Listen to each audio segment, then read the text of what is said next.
Bismillahirrahmanirrahim. Assalamualaikum warahmatullahi wabarakatuh.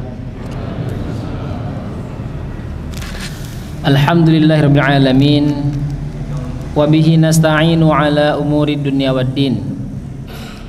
Wassalatu wassalamu ala asyrafil mursalin wa ala alihi wa sahbihi ajma'in, amma ba'd. Raditu billahi rabba bil islami dina wa bi muhammadin nabiyya wa rasula. Allahumma rabbana zidna ilma warzuqna fahma.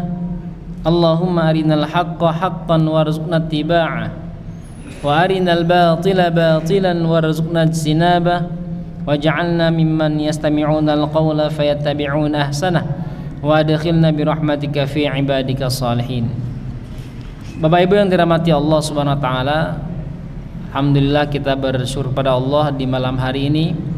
Allah mudahkan kita untuk duduk di majelis ilmu ini yang insya Allah akan semakin memperbaiki kualitas ibadah kita, meningkatkan kuantitas ibadah kita, dan insya Allah menjadi asbab solusi dari segala problematika kehidupan kita. Dan semoga Allah jadikan duduknya kita di tempat ini menjadi ibadah yang insya Allah akan memudahkan segala hisab kita di akhirat kelak. Salawat dan salam selalu tercurah kepada baginda Rasul sallallahu alaihi wasallam sebagai suri teladan kita, qudwatun hasanah kita. Kita mohon kepada Allah, semoga Allah izinkan kita terus berupaya menyempurnakan sunnah-sunnah baginda Rasul dalam kehidupan kita hingga Allah izinkan kita meninggal dalam keadaan husnul khatimah. Mengawali pertemuan kita hari ini, sama-sama kita membaca al-basmalah. Bismillahirrahmanirrahim. Kita masih membahas tentang hak-hak non material yang harus diberikan oleh seorang suami kepada istrinya. Beberapa di antara yang kemarin sudah kita bahas ada dua. Pertama yaitu hak mendapatkan perlakuan yang baik. Yang kemarin kita bahas perlakuan dalam arti kelembutan, kasih sayang, komunikasi yang baik, kata-kata yang santun, berakhlak dan lain sebagainya. Yang kedua, mendapatkan perlindungan suami. Istri berhak mendapatkan perlindungan suami dalam arti perlindungan dari segala hal yang menyakitinya atau yang membuat namanya jelek. Nah, pada kesempatan hari ini insya Allah akan kita bahas yang ketiga, yaitu yang berkenaan dengan, mohon maaf mungkin ini agak sensitif ya pembahasannya, tapi karena dia fikih harus kita bahas, yaitu hal-hal yang berkaitan dengan bersenggama. Secara spesifik akan kita bahas tentang menjaga adab saat bersenggama. Kemudian azal, yaitu membatasi kelahiran. Dan yang kelima, hukum menggugurkan kandungan.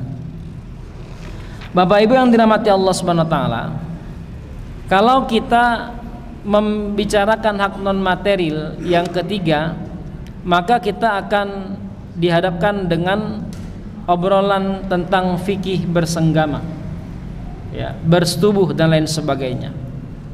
Saya sampaikan dulu pertama pandangan para ulama tentang bersenggama ini. Ibnu Hazm menyatakan bahwa suami wajib melakukan hubungan badan dengan istrinya sekurang-kurangnya sekali dalam masa satu suci. Artinya kalau si istri punya masa 7 hari tidak suci, lalu 23 hari bersuci, suci minimal satu kali dari 23 hari tersebut dia melakukan hubungan badan kepada istrinya. Jika tidak melakukannya, maka suami telah bermaksiat kepada Allah Subhanahu wa taala. Artinya berdosa kepada Allah Subhanahu wa taala. Kasih Pak Inan. Dalil dari Pendapat ini ada dalam surah Al-Baqarah 213, 222 dan 223. Nanti kita lihat dalilnya. Nah, kemudian kita lihat pendapat jumhur ulama. Kebanyakan jumhur ulama berpendapat,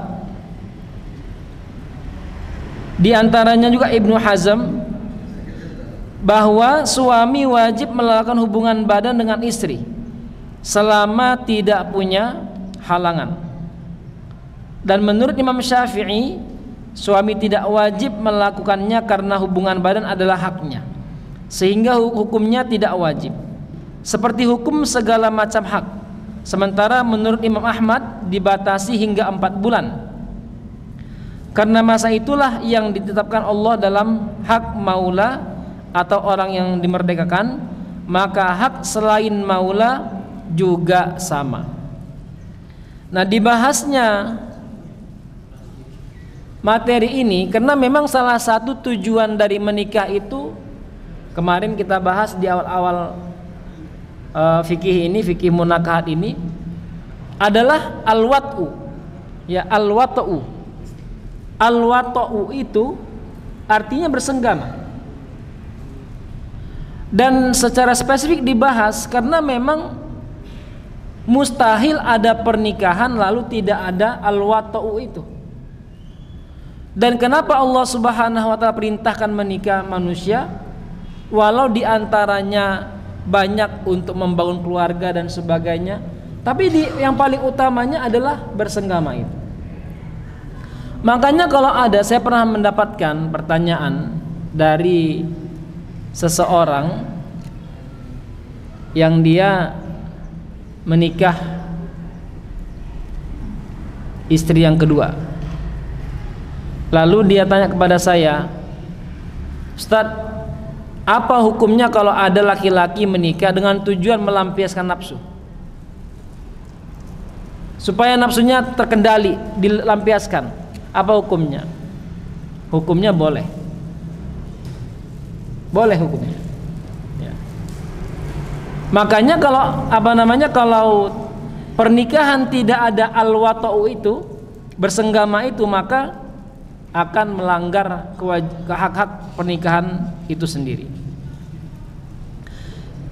Jika suami berpergian jauh dan tidak ada menghalanginya pulang, maka menurut Imam Ahmad dibatasi hingga 6 bulan. Imam Ahmad pernah ditanya berapa lama seorang laki-laki dibolehkan meninggalkan istrinya. Ia menjawab 6 bulan. Setelah itu orang yang bersangkutan harus disurati untuk pulang segera. Jika menolak pulang, maka hakim berhak menceraikannya. Jika menolak pulang, maka hakim berhak menceraikan suami istri ini. Dalilnya apa? Di antara dalil yang berkaitan dengan ini bisa kita lihat di slide. Pertama, Al-Baqarah 222 sampai 223. Di sana Allah sampaikan, apabila mereka telah suci, maka campurilah mereka itu di tempat yang diperintahkan Allah kepadamu. Dalam asar riwayat disebutkan bahwa Umar bin Khattab radhiyallahu taala anhu suatu ketika meronda di Madinah. Ia melewati rumah seorang wanita, di mana wanita ini menangis sambil menyampaikan mengeluarkan syair-syair. Kata wanita ini, malam ini terasa begitu panjang dan gelap gulita. Terlalu lama buah hatiku pergi dan tidak mencumbuku. Demi Allah, jika bukan karena takut kepadanya, seseorang bisa membuat semua isi ranjang ini bergetar hebat. Tapi Rabbku dan rasa malu menahanku. Hormatku kepada suami tidak merelakan kendaraannya dipakai orang. Umar radhiyallahu taala anhu mencari info besok paginya mencari info tentang wanita itu. Ternyata dia ditinggal sendirian karena suaminya pergi berjihad. Umar radhiyallahu ta'ala anhu lantas memberitahu wanita itu bahwa dia akan segera berkumpul kembali dengan suaminya. Dan di saat yang sama Umar bin Khattab mengirim utusan ke medan jihad untuk menyuruh sang suami pulang ke rumah. Setelah itu Umar radhiyallahu anhu menemui Hafsah, anak Umar, ya anaknya. Seraya bertanya, "Wahai putriku, berapa lama batas kesabaran seorang istri yang ditinggal suaminya?" Hafsah terkejut dan menjawab, "Subhanallah, sampai ayahku pimpinan umat menanyakan masalah ini kepada wanita sepertiku." Lalu Umar membalas, "Kalau bukan karena ingin membuat kebijakan terbaik bagi kaum muslimin, aku tidak akan menanyakannya kepadamu." Artinya memang masalah ini, kalau dulu pas lagi panas-panasnya penghina Al-Quran ya, ada bahasa yang keluar dari orang-orang yang berniat buruk. Apa katanya? Negara nggak usah urusin isi dalam kolor laki-laki perempuan katanya. Padahal Islam sendiri itu mengurusin. Kenapa? Karena itu hal yang penting. Kalau tidak diurus, maka akan berkeliaran nafsu-nafsu yang jahat. Makanya diatur dengan baik dalam Islam. Lalu Hafsah berkata, 5 atau 6 bulan. Sejak itu Umar radhiyallahu ta'ala memutuskan setiap orang yang dikirim ke medan perang tidak boleh lebih dari 6 bulan, yakni pergi sebulan, menetap 4 bulan, lalu pulang selama sebulan juga. Jadi 6 bulan, hitungannya 5 bulan di luar, 1 bulan di rumah.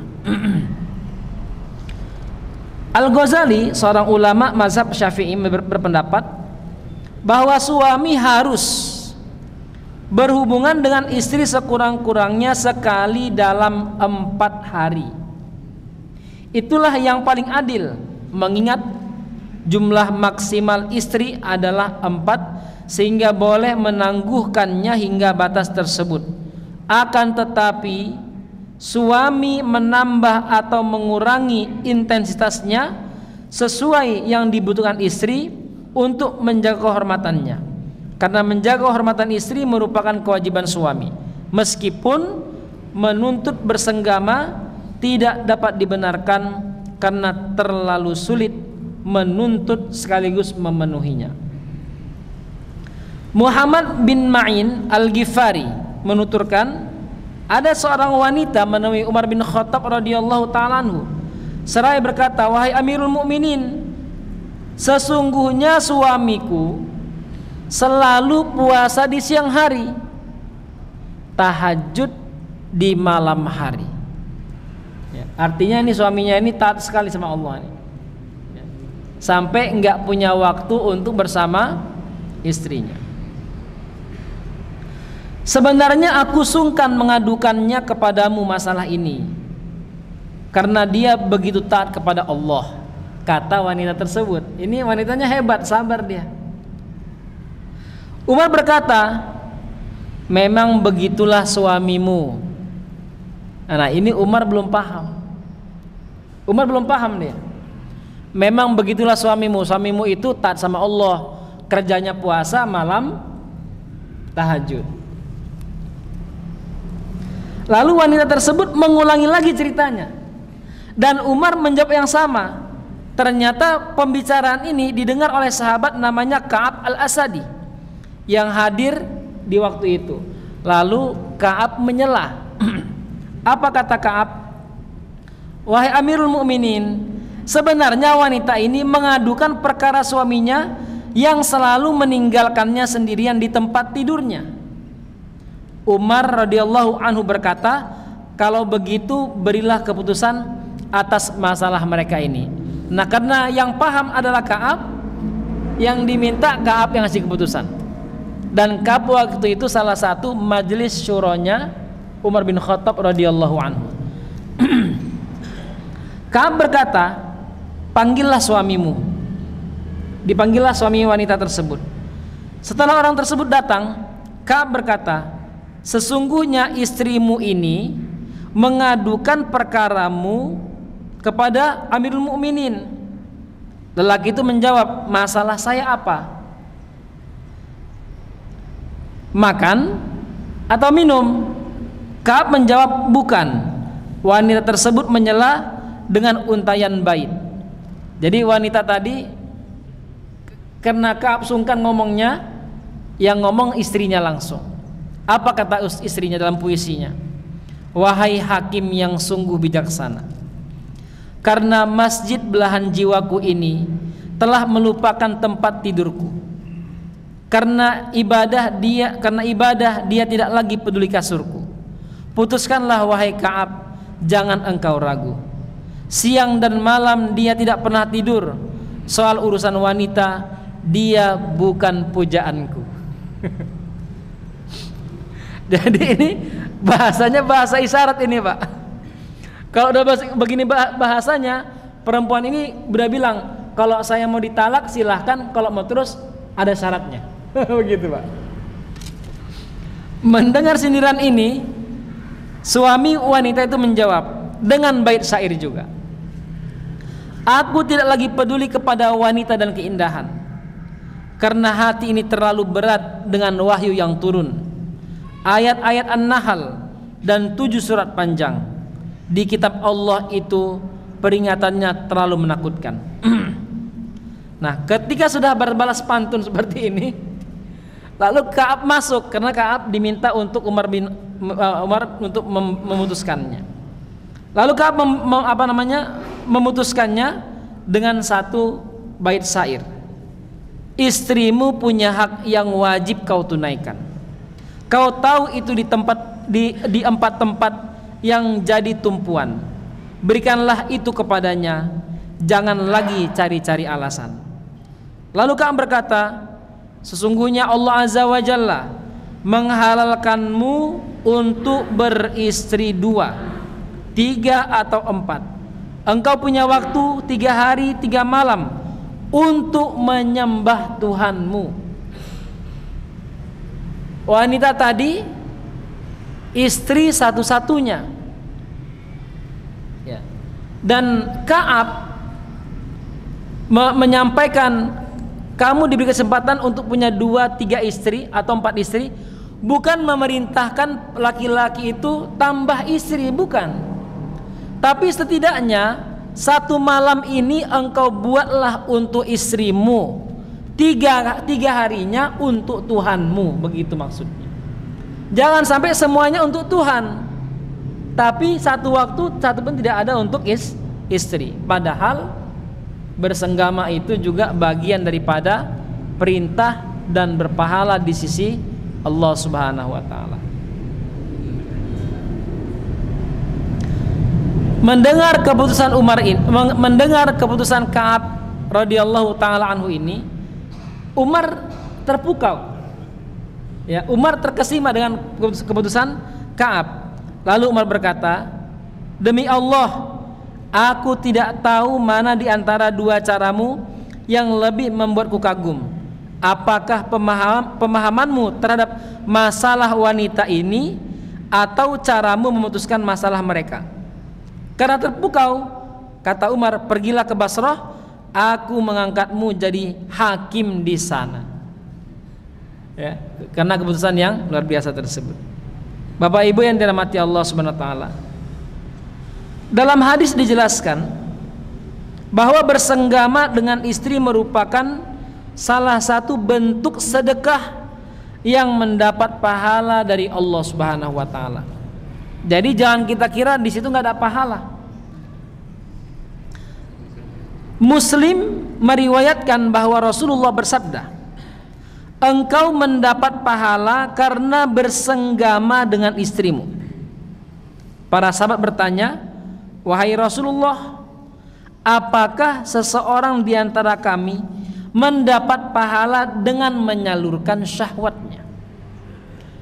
Rasulullah Shallallahu Alaihi Wasallam berkata, "Bukankah kalian tahu jika dia menyalurkannya pada tempat yang haram akan berdosa?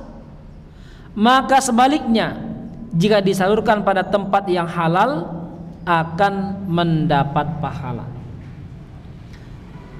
Sebelum bersenggama dianjurkan mencumbu, merayu, mencium dan memperlakukan istri dengan lembut, sebagaimana dianjurkan pula memberi kesempatan kepadanya agar merasakan orgasme.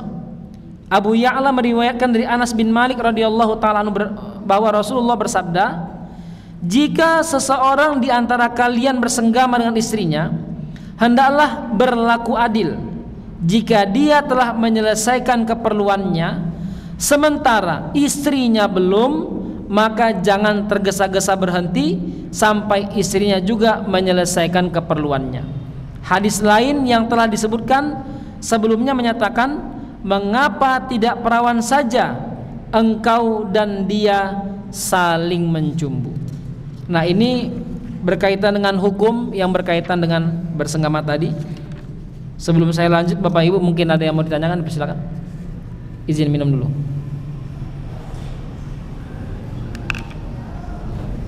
Silakan.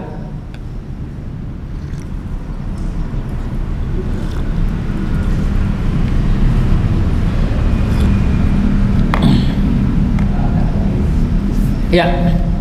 Selanjutnya kita masuk pada adab bersenggama. Menutup aurat ketika bersenggama. Islam menyuruh agar menutup aurat dalam keadaan setiap kondisi, kecuali jika memang ada kebutuhan mendesak untuk membukanya.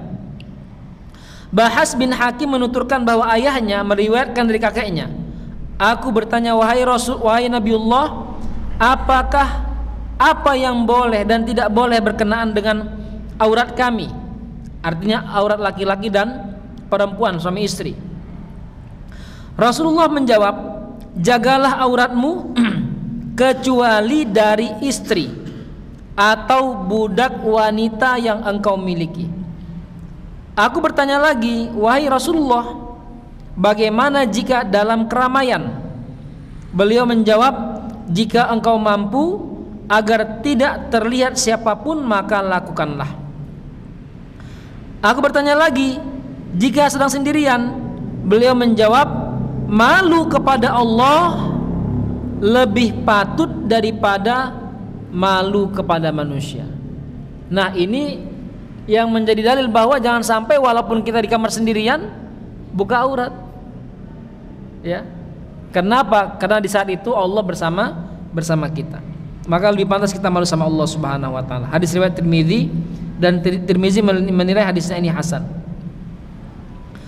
Jemaah sekalian dirahmati Allah Subhanahu wa taala, hadis ini menunjukkan boleh membuka aurat ketika sedang bersenggama. Namun demikian, suami dan istri tidak boleh telanjang bulat.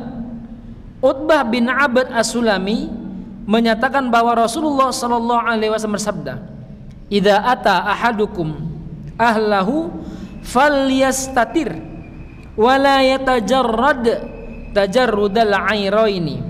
Jika seorang di antara kamu berhubungan badan dengan istrinya, hendaklah memakai penutup dan tidak telanjang bulat seperti dua ekor keledai.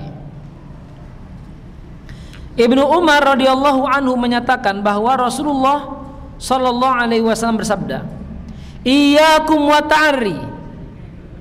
Jangan telanjang. Fa inna ma'akum man la yufariqukum. Karena bersama kalian ada sesuatu yang tidak pernah meninggalkan kalian. Illa indal ghaid, kecuali jika sedang buang air besar. Wa hina yufdir rajulu ila ahlihi, dan ketika seorang laki-laki bergumul dengan istrinya. Fastahyuhum wa akrimuhum, maka malulah kepada mereka dan hormatilah mereka. Hadis riwayat Tirmidzi. Hadis ini disebut dengan hadis gharib. Ibunda Aisyah berkata, Rasulullah tidak pernah melihat auratku dan aku tidak pernah melihat auratnya. Dahsyat ini. Ya, dahsyat. Bahkan sejarah mencatat Ali bin Abi Thalib radhiyallahu taala anhu kan disebut dengan karramallahu wajhah. Allah memuliakan wajahnya. Bahwa sebutan atau gelar yang Rasulullah berikan kepada Ali bin Abi Thalib ini karena Ali tidak pernah melihat bahkan kemaluannya sendiri. Bahkan kemaluannya sendiri dia tidak melihatnya. Bapak Ibu yang dirahmati Allah Subhanahu wa taala. Selanjutnya, adab selanjutnya adalah berdoa, yaitu membaca basmalah ketika hendak bersenggama. Di sini saya tampilkan doa-doanya, Bapak Ibu. Ketika hendak bersenggama disunnahkan membaca basmalah dan ta'awudz. Bukhari dan Muslim meriwayatkan dari Ibnu Abbas radhiyallahu anhu bahwa Rasul bersabda, "Lau anna ahadukum idza arada an ya'ti ahlahu faqala." Kalau seorang di antara kalian saat hendak bersenggama, hendaknya dengan istrinya hendaknya mengucapkan bismillah, Allahumma jannibna syaitan wa jannibish syaitani ma razaqtana. Dengan menyebut nama Allah, ya Allah, jauhkanlah kami dari setan dan jauhkanlah setan dari anugerah yang Engkau berikan kepada kami. Jika dari hubungan mereka itu ditakdirkan melahirkan seorang anak, maka selamanya setan tidak akan membahayakan anak tersebut. Maka jangan sampai ya lupa membaca doa ini. Nah, di sini saya sampaikan ada beberapa doa, di antaranya yang tadi saya sebutkan. Kemudian kita lihat di slide yang kedua. Bahkan saat kita merasakan ada dorongan yang akan keluar, juga ada doanya. Disebutkan di sini doanya, Allahumma ja'al nutfatana dzurriyyatan thayyibah. Artinya, ya Allah, jadikanlah nutfah, air mani yang kami tumpahkan ini menjadi keturunan yang baik. Setelah bersenggama, kita berdoa, alhamdulillahilladzi khalaqa minal fa'i basharan. Alhamdulillahilladzi khalaqa minal ma'i basharan. Segala puji bagi Allah yang menjadikan yang menciptakan dari air manusia. Bapak Ibu yang dirahmati Allah Subhanahu wa taala. Kemudian adab yang selanjutnya adalah haram menceritakan kejadian selama hubungan badan kepada orang lain. Membicarakan apa yang dilakukan ketika bersenggama adalah perbuatan yang bertentangan dengan susila, termasuk kesia-siaan atau al-laghu yang tidak berguna dan memang tidak perlu melakukannya. Setiap orang mesti menghindarinya selama tidak ada faktor yang mendesak untuk mengatakannya. Faktor yang mendesak ini biasanya disampaikan di persidangan. Ketika terjadi perceraian, sudah menggunakan bahasa-bahasa yang halus juga nggak kena, terpaksa mengeluarkan bahasa-bahasa yang vulgar untuk memahamkan hakim kejadian yang sebenarnya. Dalam hadis Rasulullah bersabda, min husni islamil mar'i tarkuhu ma la ya'nihi. Salah satu bukti baiknya keislaman seseorang adalah meninggalkan perkara yang tidak berguna baginya. Tema ini dibahas karena hari ini banyak sebagian dari kaum muslimin atau secara umum manusia yang tidak mengetahui malu. Nggak malu dia ngomong tentang ranjangnya di depan orang lain. Kalau sudah seperti ini, itu orang seperti itu memang tidak mau menjadikan keluarganya keluarga yang terhormat. Kenapa? Karena dia menceritakan rahasia istrinya kepada orang lain. Dan Allah memuji orang yang meninggalkan perbuatan yang sia-sia tersebut. Allah berfirman, dan orang-orang yang menjauhkan diri dari perbuatan dan perkataan yang tidak berguna. Surah Al-Mu'minun ayat 3. Tapi jika ada kebutuhan yang mendesak untuk membicarakannya, maka tidak masalah. Suatu ketika seorang wanita mengklaim suaminya tidak sanggup lagi bersenggama dengannya. Suami wanita itu berkata, selama ini aku terlalu sering berhubungan badan dengannya.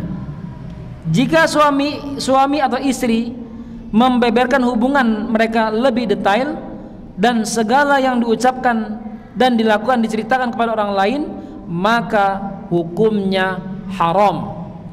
Ya, hukumnya haram. Abu Sa'id menyebutkan bahwa Nabi sallallahu alaihi wasallam bersabda, "Inna min asyarrin nasi indallahi manzilatan yaumil qiyamah ar-rajula yufdi ila imra'atihi wa tufdi ilaihi thumma yanshuru sirraha."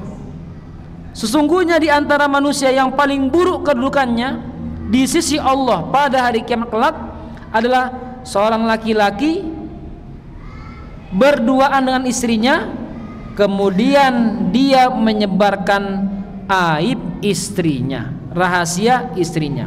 Hadis riwayat Muslim dan Ahmad. Bapak Ibu yang dirahmati Allah Subhanahu wa taala, Abu Hurairah menuturkan bahwa suatu ketika Rasulullah sholat. Setelah salam, beliau menghadap makmum laki-laki seraya berkata, "Tetap di tempat kalian. Adakah seorang di antara kalian yang jika menemui istrinya lalu menutup pintu kamar dan menurunkan tirai, setelah itu bercerita kepada orang lain, aku telah lakukan begini dan dengan istriku. Aku telah lakukan begitu dengan istriku." Semuanya diam.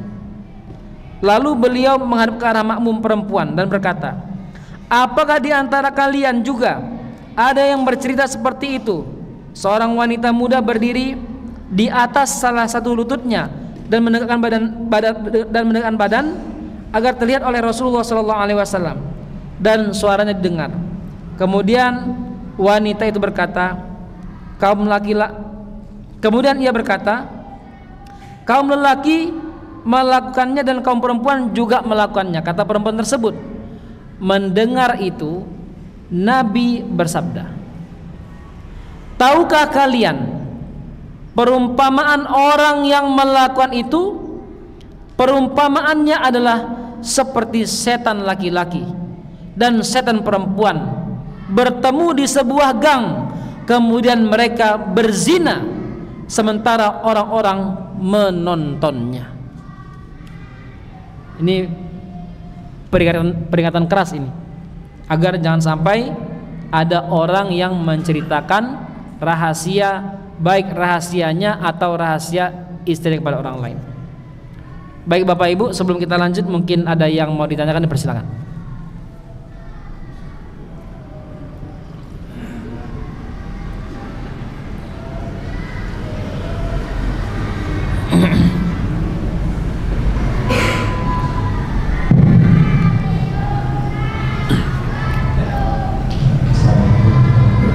Waalaikumsalam.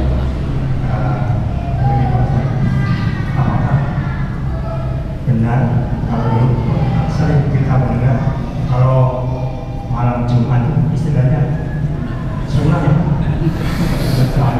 Apakah benar? Terima kasih. Iya. Lalu direspon sama Ustadz, malam Jumat sunnah, malam yang lain wajib kan? Ini mohon maaf ya, saya sampaikan yang saya sampaikan ini bukan jawaban saya, tapi jawaban ulama Saudi saat mendengar semakin banyaknya perkataan ini dikeluarkan. Apa kata para ulama Saudi, bertakwalah kalian kepada Allah. Jangan kalian mengada-ngadakan suatu perkara yang membuat rusak nama Nabi Shallallahu Alaihi Wasallam. Jadi hadis itu tidak ada bahasa itu. Sunnah bersenggama di malam Jumat itu tidak ada hadisnya. Cuman memang sebagian orang menganggap karena itu malam baik. Karena malam baik, mana tahu di malam baik itu ya bertemu antara sel telur dan sperma, lahir anak yang berkualitas baik, itu dia. Tetapi kalau itu dirujukan kepada Nabi Shallallahu Alaihi Wasallam, maka itu adalah perbuatan yang mengada-ngada. Maka apa kata para ulama? Berhentilah mengucapkan itu, karena tidak ada dalil yang menyampaikan atau menguatkan perkataan itu. Begitu ya Pak. Yang lain silakan Bapak Ibu.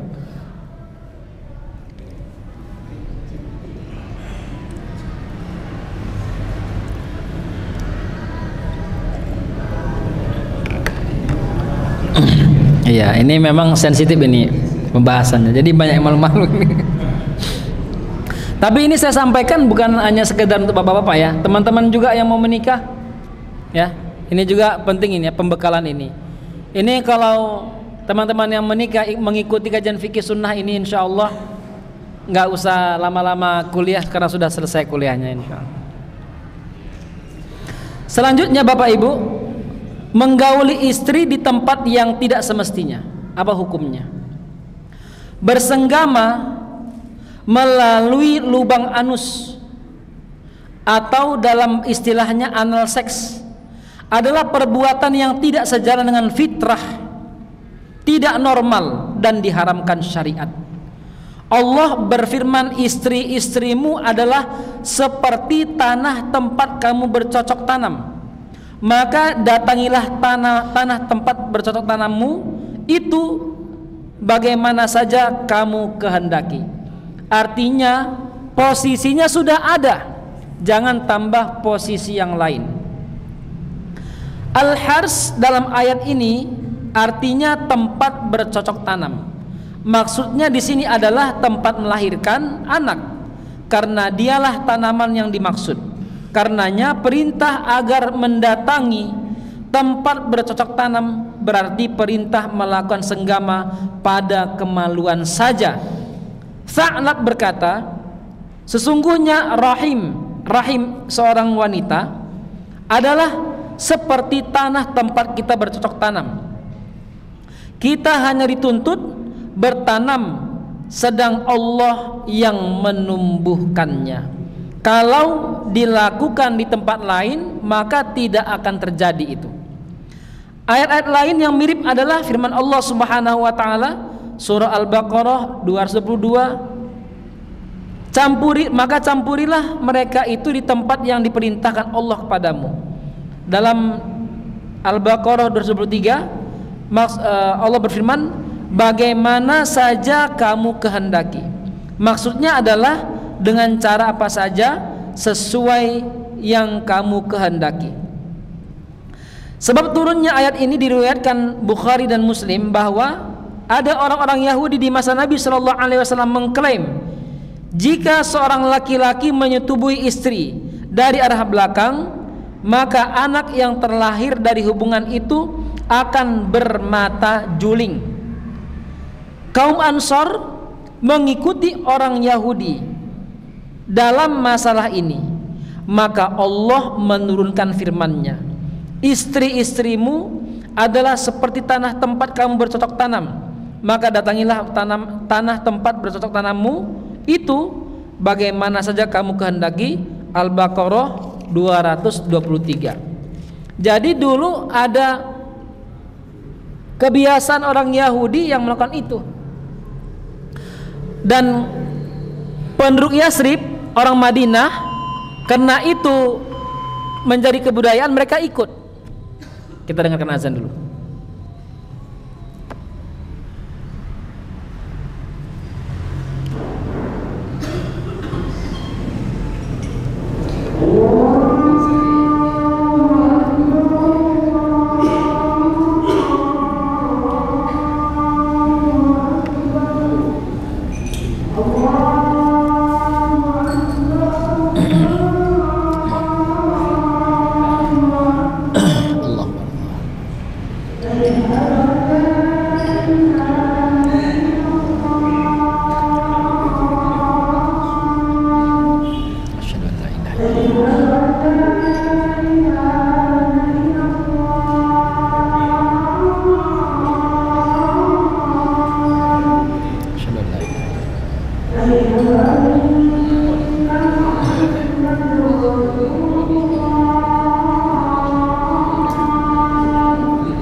La ilaha illallah Muhammadur Rasulullah sallallahu alaihi wasallam. Allahumma rabb hadhihi ad-da'wati wa as-salat. Bapak Ibu yang dirahmati Allah Subhanahu wa taala, sedikit lagi. Jadi Islam melarang mendatangi istri dari arah belakang. Adapun firman Allah Subhanahu wa taala, maka datangilah tanah tempat bercocok tanammu itu bagaimana saja kamu kehendaki. Para ulama mengatakan maksudnya adalah tidak masalah bersenggama dengan istri dengan menggunakan gaya apapun selama masih pada kemaluan dan tujuannya untuk menanam benih. Banyak hadis yang melaknat tentang mendatangi istri dari arah belakang. Di antaranya Rasulullah bersabda, mal'unun man atam ra'atahu fi duburiha. Terkutuklah orang yang menyetubuhi istrinya pada lubang anusnya. Sebagai penutup, Ibnu Taimiyah menjelaskan jika seorang laki-laki menyetubuhi istrinya pada lubang anus dan istri pun melakukannya dengan sukarela, maka mereka berdua sama-sama dihukum ta'zir, ya, atau dicambuk. Jika tidak, maka keduanya mesti dipisahkan sebagaimana pemisahan pelaku dosa besar dengan pasangannya. Karena mohon maaf, yang selama ini terjadi, orang yang memasukkan kemaluannya ke anus kan itu perbuatan kaum Lut, kaum Nabi Lut, ya, yang mana itu dilaknat Allah Subhanahu wa taala. Khawatirnya hal tersebut dilumrahkan, ya, dilumrahkan dan dianggap tidak satu dosa. Ketika dilakukan pada orang lain yang bukan perempuan juga dilumrahkan. Seperti hari ini hampir-hampir saja pernikahan sama jenis dilumrahkan. Bapak Ibu, itu yang dapat saya sampaikan. Semoga Allah pahamkan kita. Insya Allah pertemuan berikutnya berkenaan dengan azl, membatasi kelahiran, dan juga berkenaan dengan hukum menggugurkan kandungan atau dalam bahasa lainnya aborsi. Demikian yang dapat saya sampaikan, kurang lebihnya saya mohon maaf. Aqulu qauli hadza wa astaghfirul azim. Kita akhiri sama-sama dengan membaca alhamdulillah dan doa kafaratul majlis. Alhamdulillahil alamin, subhanakallahumma bihamdika asyhadu an la ilaha illa anta astaghfiruka wa atubu ilaik. Wassalamualaikum warahmatullahi wabarakatuh.